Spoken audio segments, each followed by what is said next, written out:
최근 서울 부동산 시장에서 아파트 매매 수요가 한풀 꺾이면서 전월세를 찾는 수요가 꾸준히 이어지고 있습니다. 금융당국의 주택담보대출 규제와 서울을 중심으로 한 집값 급등의 피로감으로 인해 매매보다는 전세와 월세에 대한 수요가 증가하고 있는 것입니다. 매매량 감소, 전월세 거래는 증가. 서울부동산정보광장의 월별 아파트 매매 통계에 따르면 8월 서울 아파트 매매량은 5,908건으로 전세 거래량 9,923건과 월세 거래량 5,978건보다 적은 것으로 나타났습니다. 8월 신고기한이 아직 남아있지만 7월 거래량 8,851건보다 낮을 가능성이 큽니다. 지난 7월에는 매매 수요가 일시적으로 증가해 매매량이 급증했으나 8월에는 다시 감소한 모습을 보였습니다. 반면 전세 거래량은 7월과 8월에도 꾸준히 유지되면서 전월세 시장의 수요는 여전히 높은 수준입니다. 전세 수요 지속 상승, 특히 올해 3분기 들어 전월세 거래 중 전세 거래 비중이 우상향하는 추세입니다. 7월에는 전세 거래 비중이 61.3%였고 8월에는 62.4%까지 상승하며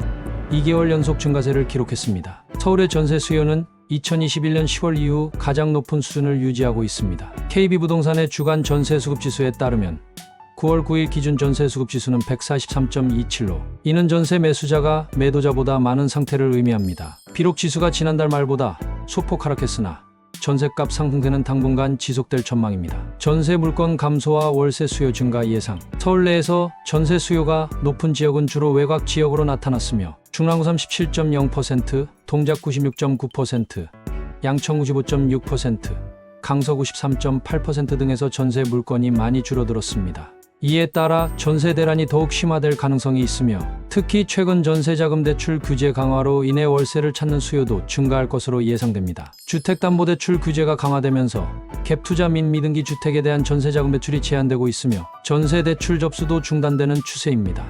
이러한 상황에서 시장 분위기는 관망세를 띠고 있으며 향후 금리 변동과 대출 규제 여부에 따라 전월세 시장의 방향이 결정될 것으로 보입니다. 전문가들은 10월 이후 기준금리 인하가 예상되지만 대출 규제와 금리 인하 폭에 따라 연말까지의 부동산 시장 상황이 달라질 수 있다고 분석하고 있습니다. 추가 대출 규제가 계속될 경우 월세 수요는 더욱 증가할 가능성이 큽니다. 서울 아파트 시장에서 매매 대신 전월세 수요가 크게 증가하고 있으며 특히 전세 거래 비중이 두드러지게 상승하고 있습니다. 앞으로도 금융 규제와 대출 조건에 따라 전월세 시장의 변동성이 클 것으로 보입니다.